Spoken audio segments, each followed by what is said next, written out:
Oh, ito. Hindi, syempre, dating gawin, simulan natin ng good news. Di ba? Ba't hindi mo sisimulan ng good news? Good news nga yung maganda, di ba? So, let's begin. No? Sabi dito. So, ano sabi? Just in, expected per liter rollback next week based on full fuel week trading for diesel in between 8.80 pesos to 10.80 pesos. For gasoline is 1.5. Yun. So may rollback, no? Ang problema dyan, yung iba sabi, ba't ganun? Piso rollback. Ang dinagdag mga 50.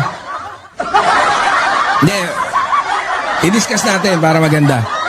Boss M Suzuki, Ma'am M, shout out. Sino ba isa?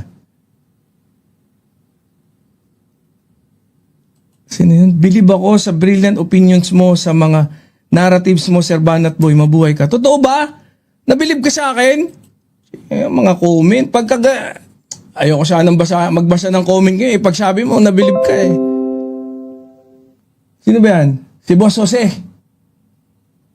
Si Ma'am Josephine. Ayan. Oh, thank you naman. Siyempre, kailangan nating magpakadalubhasa para hindi tayo mahilera sa mga fake news maker. Diba? Just make up for it in the end. In the end, doesn't even matter. So, ayan good news na naman to. Alam ko marami pa ring angal, pero let's discuss that later. Yung mga reklamo, yung mga angal. Tahimik pag may bawas presyo. Maingay pagkataas. Ganyan naman yun lagi, di ba? Pansin nyo ba? O hindi nyo pansin? Worse pa nga ang madalas na ginagawa nila. Instead na deadma lang, kinakastigo pa.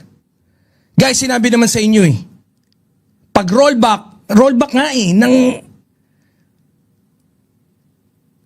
according pa rin niya sa world price market. 'Di ba? Hindi naman tayo may niyan Magbabase pa rin tayo doon. Global oil market. Ito talaga yung main driver ng presyo Hindi lang Pilipinas. Local fuel companies, sila yung nag-a-adjust weekly base sa galaw ng world market. Yung gobyerno, yung admin ni PBBM, may role na mitigation, subsidy, diversification, diplomacy, na-discuss na natin yan before.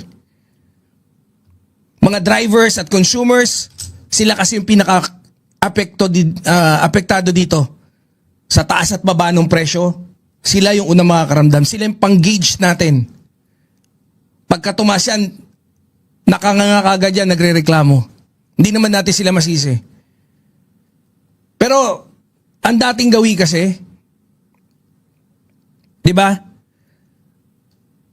Napansin nyo ba to mga mandirigma? Pagtaas ng presyo, trending, viral, galit lahat. Pero pagbaba ng presyo, kung hindi tahimik, kung hindi parang walang nangyari, kakastiguhin pa yung rollback.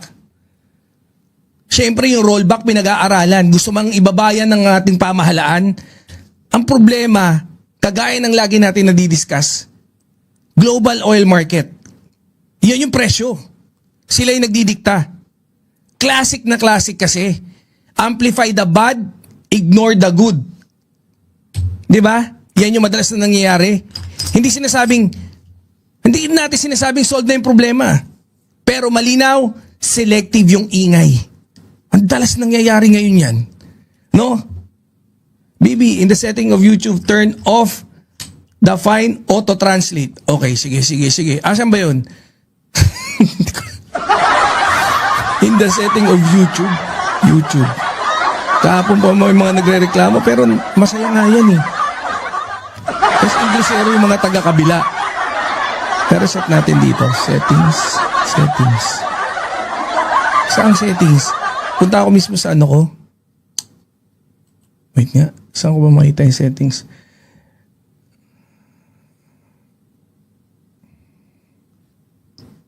Kala ko bigla ka naging Inglesero bigla eh. Ano yung ano?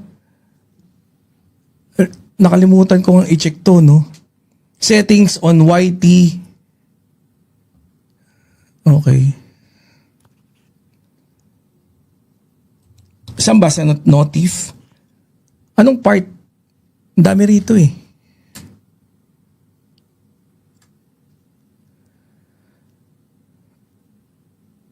Meaning either my way to complain. Oo, lagi. Playback and performance.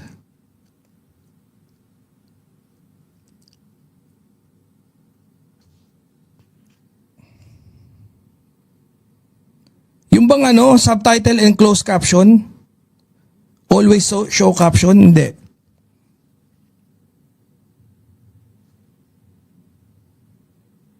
Sa advanced setting ba?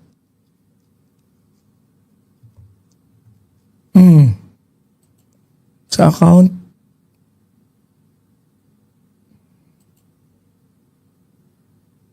Hindi ko makita eh.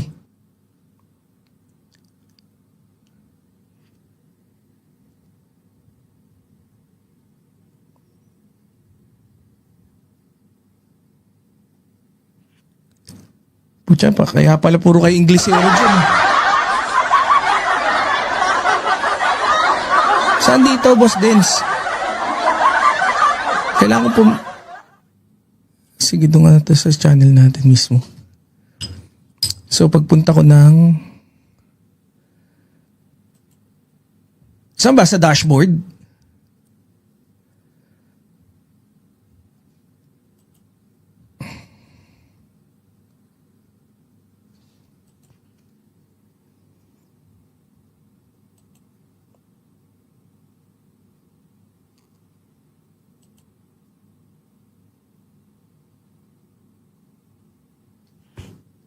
Saan banda?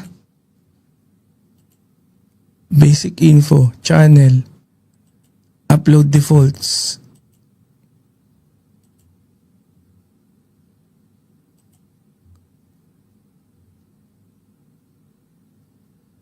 Hindi ko makita. Mamaya na lang, mamaya. O, doon sa mga bagong dating dyan ha, shoutout, shoutout. Si Boss Mark Rivera, si... Oh, sige, mamaya na. Oy, Boss Vinny Rod!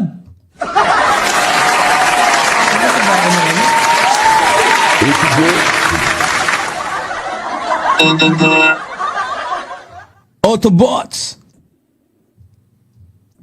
Autobot! Wala na yung Autobots. Autobot! Autobots transform and roll out. Wala. No? Shoutout ha, Boss Vinny Rod. Pero naman nasa ibang country ang viewers mo. Oh, ngayon. Oo nga, no? Oh. Wala ba dyan yung best friend mo?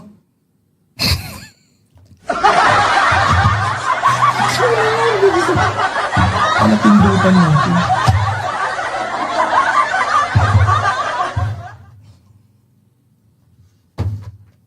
Wait. Yan. Okay. Let's go. So, balik tayo ha. Pag yung presyo tumataas, trending, galit lahat, viral. Pero pag bumaba, silensyo. Ang masagwa, ang masama pa, lahat kinakastigo pa. Kahit alam nila na hindi tayo yung may control. Amplify the bad, ignore the good. Hindi sinasabing solve ang problema, pero malinaw, selective lang yung ingay. 'Di ba? Pero, check nyo, bakit ganito? Kasi power narrative. Yan yung strategy. Kasi mas madaling magpakalat ng galit kaysa sa good news. Ang galit mabilis kumalat eh. Ang good news, hindi siya clickable. Pero yung bad news, ang bilis. Galit, yung mga galit, tingnan nyo, dyan sa kabilang, galit lahat sila kagad. Kutya, good news pa lang tayo, pero galit na sila. Hindi pa ako pumipindot ng DDS utak luga. DDS utak luga, DDS tanga-tanga, DDS utak luga, DDS tanga-tanga. At saka, minsan, ginagamit ito para magtulak ng narrative na walang ginagawa yung gobyerno. Biruin mo, since maliit yung ni-rollback, tingnan nyo, ganyan lang, walang ginagawa yung gobyerno. Ang daling i-connect. Ang daling gamitin para pagalitin yung mga taong bayan. Yan yung pambihirang technique. So ang tanong, concern ba talaga sa tao? O naratibo lang? Yung mga nagpapakalat na mga ganyan. Na yung iba nga baka mag-rally pa eh. Nag-rollback. Ang tema ng rally, nag-rollback 150 lang sa gasolina.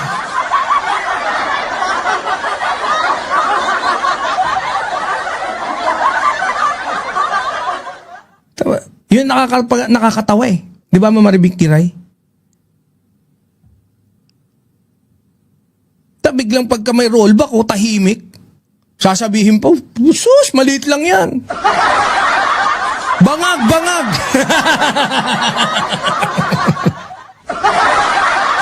Hala, magkano lang ni rollback? 10 piso lang? Kulang-kulang 11, yan lang yung ni-rollback. Bangag, bangag! DDS utak luga. Di tama mo, Nanasis? Ganon kasi yung mga utak lugain. Naratibo lang yan.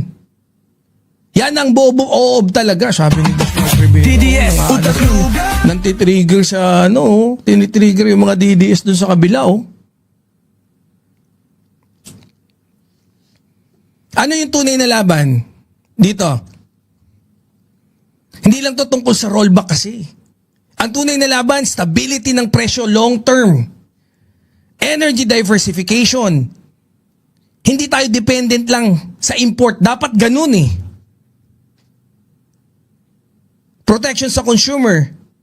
Subsidy policy, etc. Madami na tayong diniscuss na ganyan dito. Kasi kahit may rollback ngayon, kung wala tayong long-term solution, babalik din yung problema. Pwede naman tayo mag-criticize eh. Pero, silipin mo muna kung may ginagawa ba yung gobyerno o hindi. Baka kasi inappropriate na yung pagsita mo kung kumikilos naman yung gobyerno. Ngayon, kung sisitahin mo, bakit yan lang yung ni-rollback, check ka muna kung saan tayo nakadepende pagdating sa presyuhan ng langis.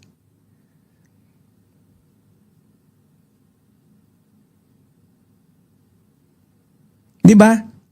Okay lang sumita. Check and balance yan eh. Andiyan kami, kasama nyo kami. Di ba ako, di ba? Alam nyo naman dito. Ako talaga, very unpopular yung mga opinion ko eh. Kaya lang marami nabubuisit sa akin. Pero I don't really care. Kasi, kung kunyari, meron mga makaboying Rimulya. Ako naman, loyalista lang ako eh. PBBM lang. Marcos lang. Yung mga nakapaligid sa kanya, hindi sila immune sa banatan ko. Pwede silang tamaan sa akin. Bakit? Walang nagbabayad sa akin ng monthly. Di ba, Boss Densabol? Walang advance payment. Di ba, Boss Dennis Sabol?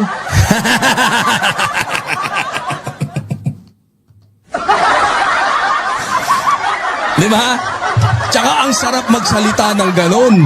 Ang sarap sabihin ng ganon.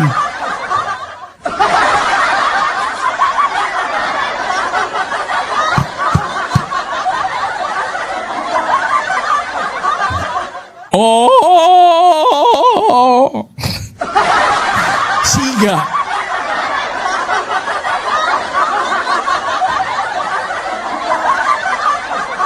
Marami nag-iisip eh.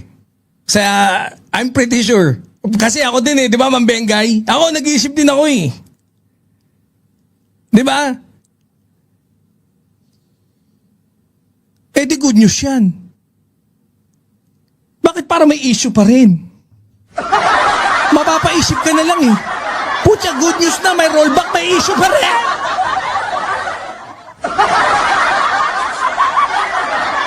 Inang-ina nyo, meron. Good news na, galit pa kayo?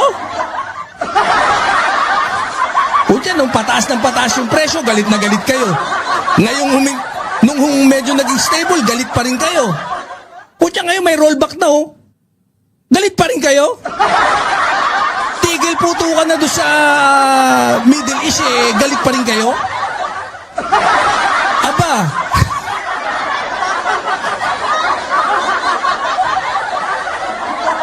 Di ba, Ma'am Luisa Macmelon? Putya, good news na galit pa? Ano ka, DDS?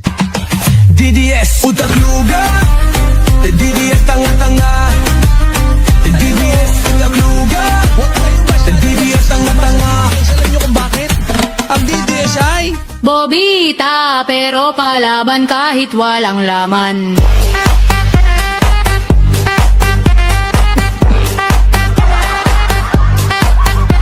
Bobita, pero palaban kahit walang laman. Oh. Putya, good news na galit pa lang. No? Simple lang. Ha? Kasi sa social media, hindi balance ang nakikita natin. Pag masama, paulit-ulit. Pag maganda, isang pasada lang. Kaya tuloy ang perception, puro problema. Lalo na pag yun yung inuulit-ulit. Yun yung sinasaksak sa mga isip nyo. Pero reality check, may galaw. Pataas. May galaw, pababa. Hindi siya one-sided eh. Anong gagawin natin? May problema nga doon sa Middle East. At least the monthly I get from SSS. Sabi ni Boss Dave Sabon. Ano yan? Ano yan? Hindi, may lusot naman dun eh. Di ba kung nakakatanggap? Basta bayad ng tax. Di ba may aso dati? Eh medyo, syempre, hindi malaki yung space namin ngayon. Pero, we are ready. We are ready to accept cats. So, yeah, we are looking forward to have a pet, no, for the kids. So, reality check, may galaw pataas, may galaw pababa, huwag kayo masyadong iyakin. Hindi siya one-sided. At kung gusto natin maging matalino sa usapan, kailangan makita pareho. Check and balance. Bago ka bumanat, bago mo kastiguhin yung gobyerno, check mo rin muna kung may ginagawa ba o wala. Check mo muna kung may mga listahan na ng mga pumapalong proyekto para tulungan tayo pagdating sa nararamdaman natin, mabawasan ba yung impact? Nabawasan? Nabawasan.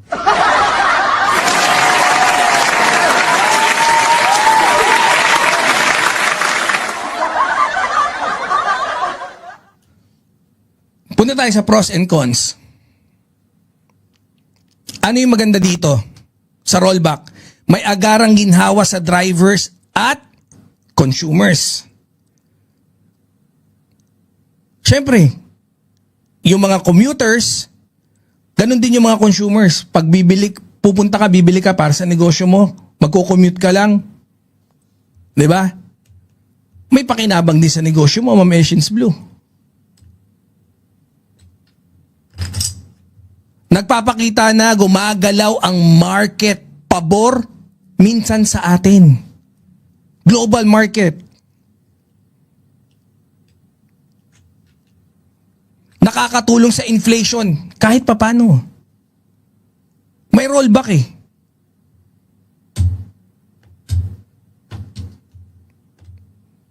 Ano yung mga pangit dito?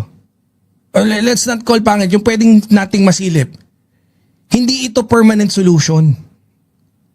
Maliit lang yung impact sa gasolina kumpara sa diesel. Piso against 10. Isa pa, pwedeng bumalik ulit yung taas anytime. Hindi namin gustong i-sugarcoat to. Talagang tataas siya. Malaki yung possibility na tumaas.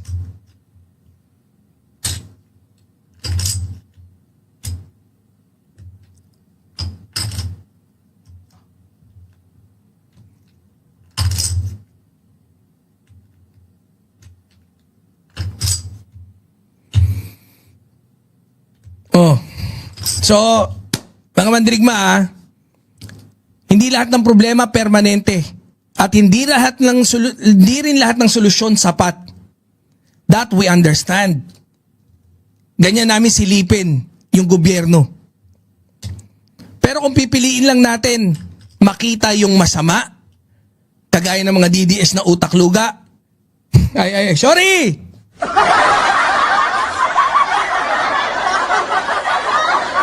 Kahit may gumaganda, magmumukha pa rin walang nangyayari.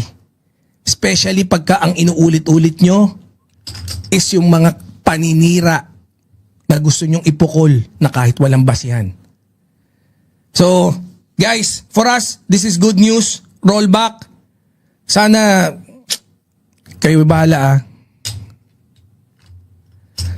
Sabi ni Boss Mark Rivera, o sige, entertain tayo ng mga tanong. Approve, authorize, and operate the Bataan Nuclear Power Plant and power up our industries. Ang problema kasi, baka may medyo luma na yung technology dun eh. Hindi ko alam kung baka malaki rin yung gastusin.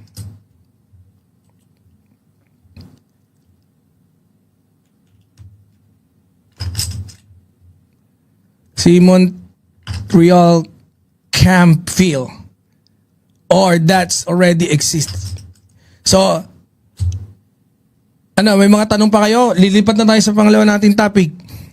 So, mula sa may konting ginhawa, punta naman tayo sa susunod kasi hindi lahat good news.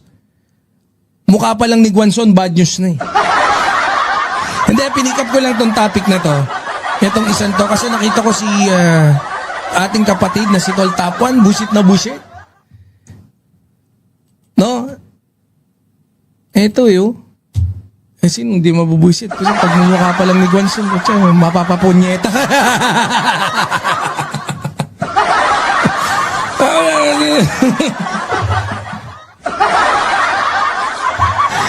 Wala ito. Pag nakita mo mukha ni Guanzon, mapapasign of the cross ko talaga. Hoy! Guanzon! Ayan! Mas malaki dapat! Guanzon!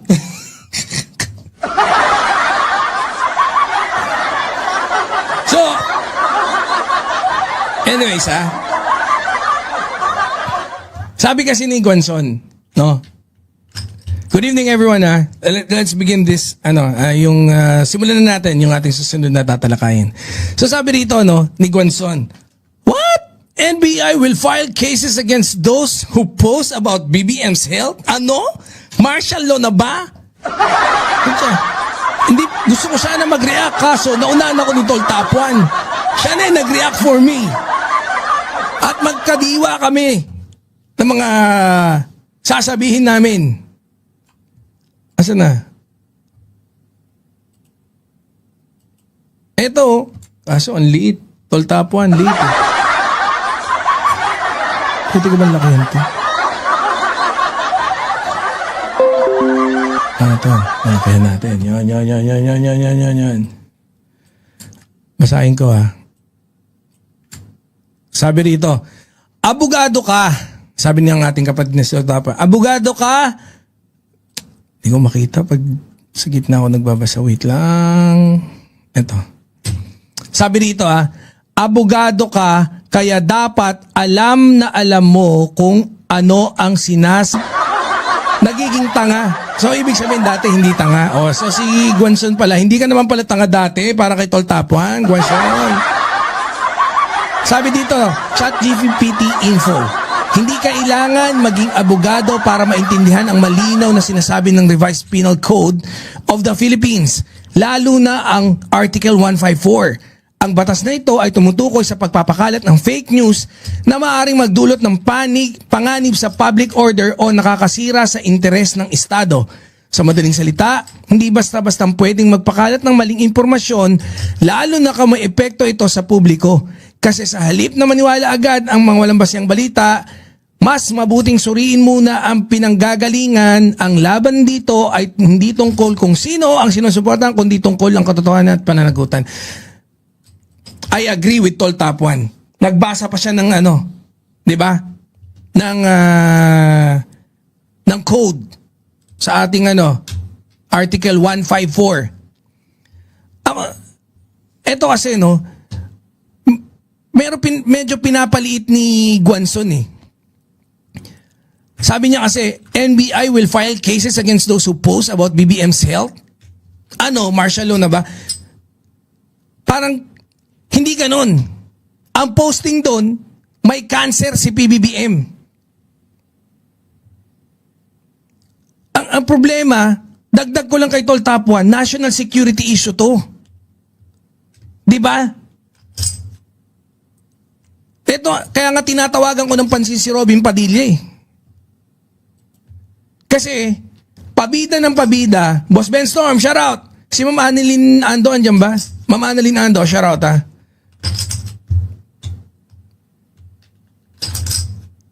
Kasi, ang dalas magpabida ni Robin Padilla. Pero pagdating dito, sa pagpapakalat ng fake news ng mga kasamahan niya, nga. Di ba? Kutya, ipamalita mong patay yung presidente, joke lang. Wala bang national security issue doon? Watching from Doha, Qatar. Si Ma'am Constantina.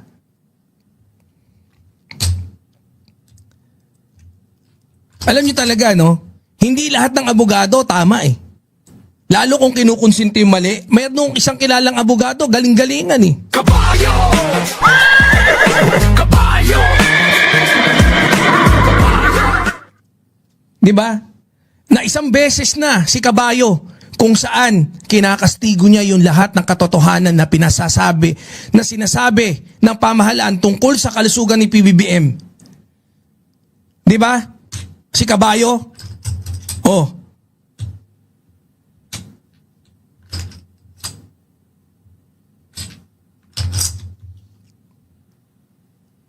Si Rowena Guanzon, dating opisyal, abogado, kilala sa pagiging outspoken, pero ngayon, questionable yung stance niya dun sa fake news. Ang usong-uso ngayon talaga yung selective outrage.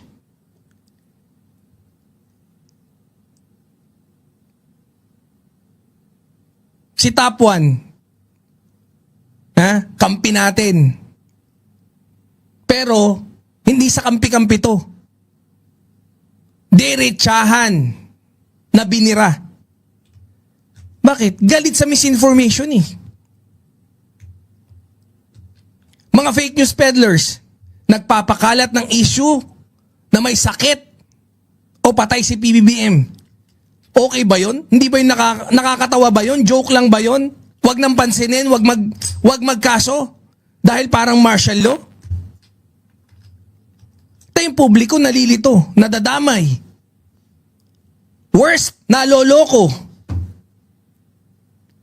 Ganyan kasi yung dating gawi eh. Politika, mga trapo. Eto na naman tayo sa classic na galawan eh. 'Di ba? Hindi diretsahang nagkakalat ng fake news. Pero nagbibigay ng space para paniwalaan ito. Para kala mo talaga totoo mga walang yang mga hayop na to. You know that horse? DDS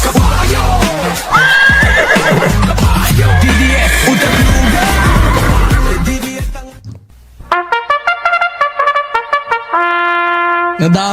Nadamay pa tuloy si horse.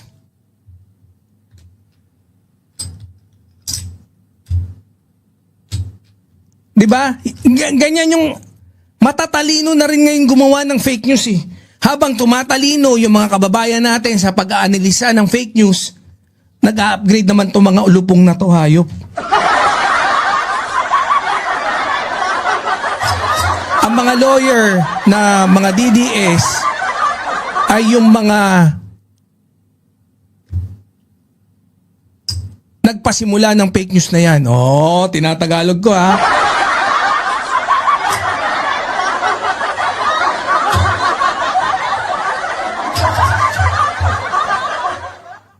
Ang tindi, no? Biruin mo, nag-upgrade ka para mas makapanloko ka ng pangmalakasan. Meron pa ako nakita eh. Yung isa ko nakita, sure na sure siya eh. Hayop na yan. Alam niyo yung mga teknika ngayon, meron yung isa, hindi sa sinasabi ko ha, pero, di ba? Eto, tanong lang naman to ha, gigising ka pa ba? Mga ganun. Mga ganung klase ng pangwalang niya sa sarili nilang presidente. Ako, kagigising ko lang eh. Siya kaya, gigising pa? Pukang inanyayip kayong mga kupal kayo. Pero yung effect, pareho lang. Lumalakas yung maling impormasyon. Hindi mo kailangang magsinungaling para maging parte ng problema. Senator Robin, minsan sapat na yung hindi mo kinokontra yung mali.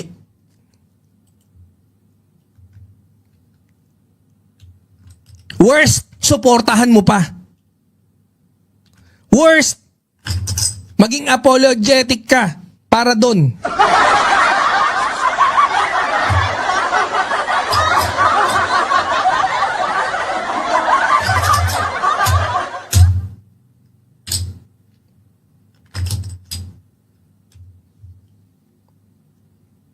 Pero, bakit ginagawa to? Sa tingin nyo? Simple. Para hindi sila directly accountable. I'm talking about kung yung technique nilang bago. Nagtatanong lang eh.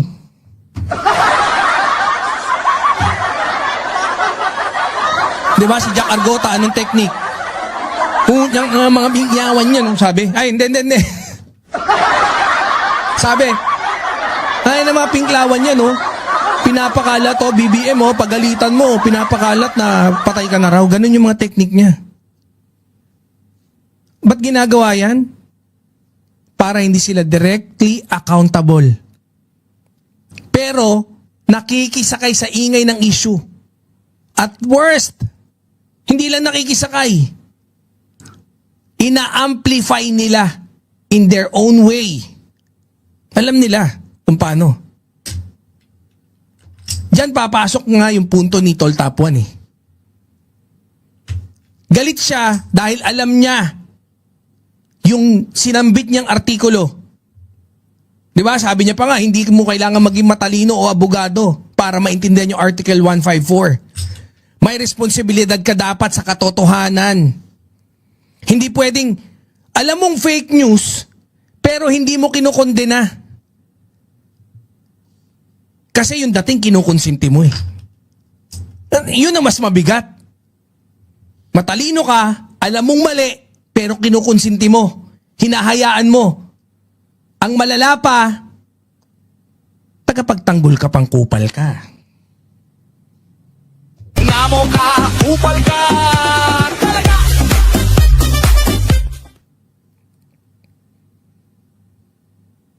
Lalo na yung mas mabigat yun eh. 'Di ba? Pag kinukonsinti mo, ano pa yung double bigat? Double whammy. Lalo na kung galing sa isang abogado na kagaya ni Guanzon. Kala ko pa naman high profile ka, Guanzon. Yun ang mahirap.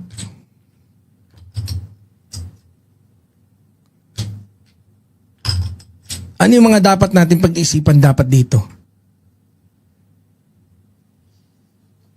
Things to consider. Hindi lang to tungkol kay Guanzon eh. This is all about accountability ng taong may platform. Kagaya natin. Na taong may boses. Taong nagre-representa ng isang grupo. Nagre-representa ng isang komunidad. Nakaka-impluwensya. Responsibilidad mo. Accountability mo. Dapat nilalabanan ang fake news. Kahit kanino pa galing. Kahit sa kalyado mo, kaibigan mo, kakampi mo. Consistency. Hindi pwedeng selective ang pagiging concerned.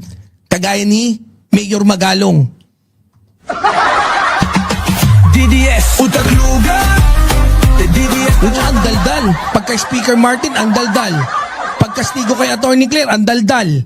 Pagkastigo sa pamahalaan, ang daldal mo. Hayop ka. Pero pagdating kay VP Sara, na ayan, nilalatag yung mga ebidensya, nilalatag yung mga red flag ng COA. Ano sabi ni Doding Daga? Wala, nga. Kain tayo.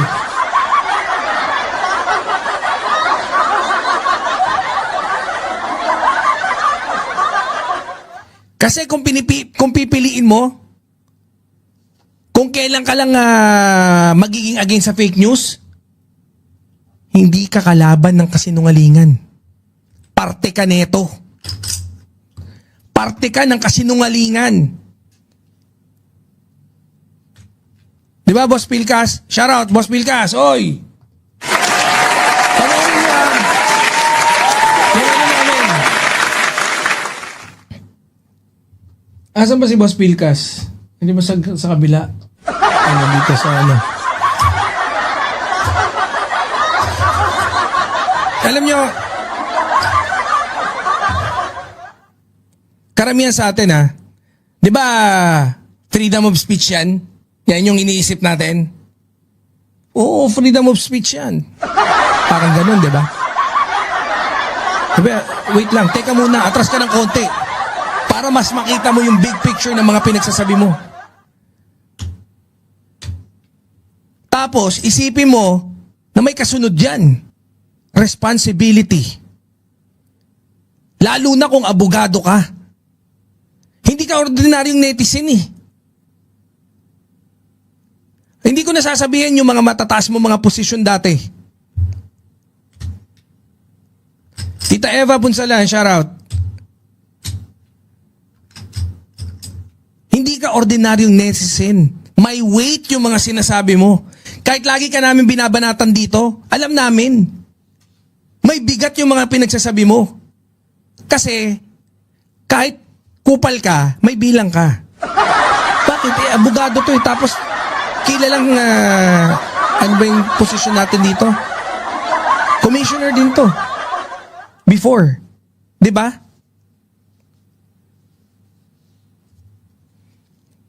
Kaya kung yung sermon ni kapatid Tapuan kay Guanzon, may punto. Diba? Hindi sapat na matalino ka. Kailangan tama yung paninindigan mo. Kasi kung hindi, yung talino, magagamit para imali yung direksyon. Na madalas yan yung ginagawa ng mga DDS na utak-luga. DDS, utak-luga. DDS, tanga-tanga. Kagaya na lang ng mga fake news no? Nung isang araw yung lahat na pinakita natin.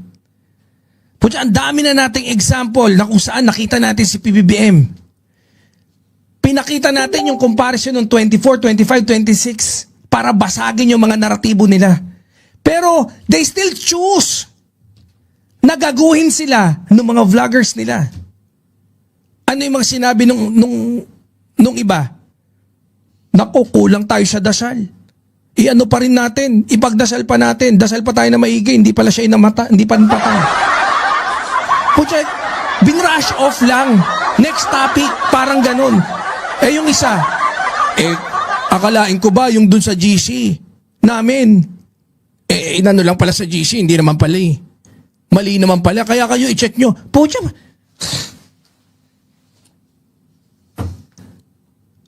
tapos palakpakan kayo yung mga DDS na utak-luga. DDS, utak-luga. Tanga-tanga ka na naman sa pansitan. Tatang-tanga kasi kayo sa pansitan, hayop kayo. No? Ang tatatatangan nyo sa pansitan, hayop kayo. Tanga-tanga ka na naman sa pansitan.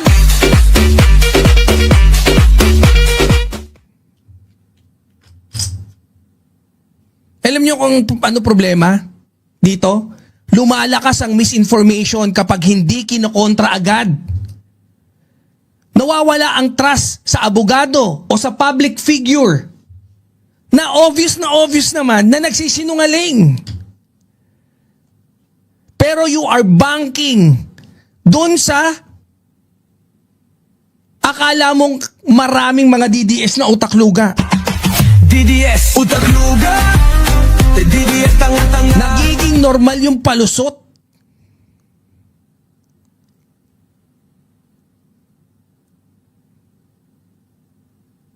Instead of accountability, palusot. Kupal. Ngamo ka, upal ka. Talaga. Dapat, hindi ka fake news.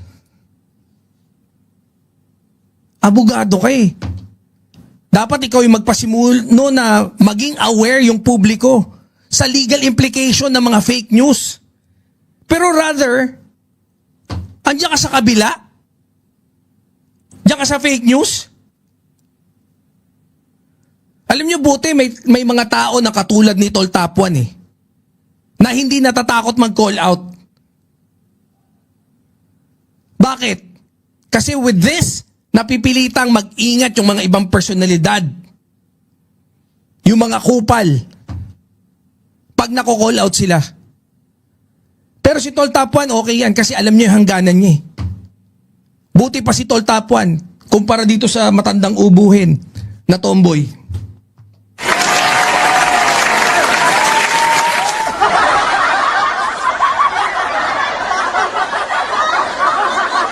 Kaya mga mandirigma hindi sapat na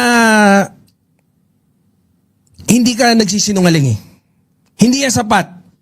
Hindi ka nagsisinungaling, akala mo hanggang doon lang, hindi yan sapat. Kung tahimik ka sa harap ng kasinungalingan, may parte ka pa rin dito. Guys tandaan natin, hindi sapat na hindi ka nagsisinungaling. Kung tahimik ka sa harap ng kasinungalingan, may parte ka pa rin dito.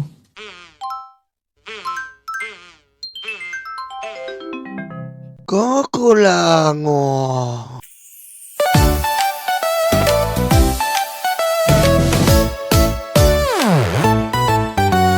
Tanggap, tanggap, loga, yoga, DDS, DDS. Dating yung white karton, dating yung white karton. Duterte, Duterte. Tanggap, tanggap, loga, yoga, DDS, DDS. Dating yung white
luga, luga. DDS, DDS. Tatay mo ay karton, tatay mo ay karton. Duterte, Duterte. Puro fake news ang DDS. Puro fake news ang DDS. Mga troll farm, mga gate. Duterte, Duterte. Puro fake news ang DDS. Puro fake news ang DDS. Mga troll farm, mga gate. Duterte, Duterte. Tangga, tangga, luga, luga. DDS, DDS. Tatay niyo ay karton, tatay niyo ay karton. Duterte, Duterte. Tangga, tangga, luga, luga. DDS, DDS. Tatay niyo ay karton, tatay niyo ay karton. Duterte, Duterte. Ayan na sila, ayan na sila.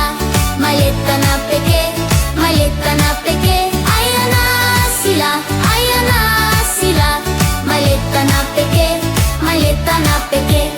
Puro fake news ang DDS. Puro fake news ang DDS. Mga troll farm, mga